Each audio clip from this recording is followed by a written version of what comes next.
Hi everyone, and welcome back to CineView. For this episode, we'll be taking a look at The Holdovers, directed by two-time Academy Award-winning filmmaker Alexander Payne.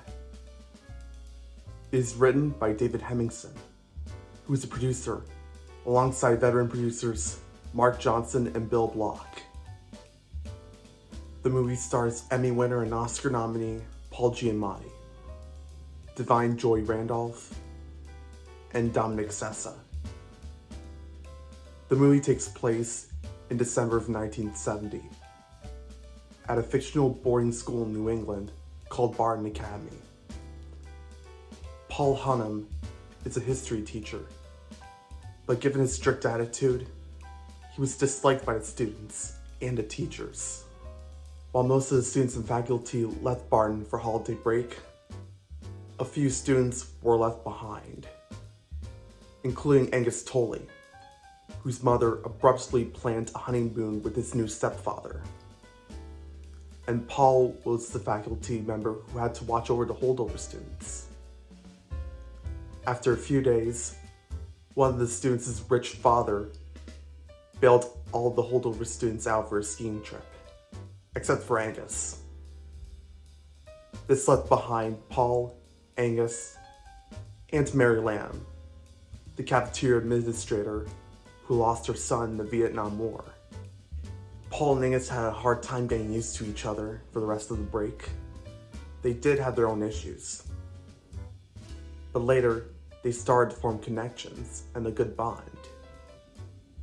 And when Christmas rolled around, Paul reluctantly decided to take Angus to Boston because that's what Angus wanted to do for Christmas. And their bond grew stronger as they had several fun activities in Boston. And then they went to a sanatorium so Angus could visit his mentally ill father.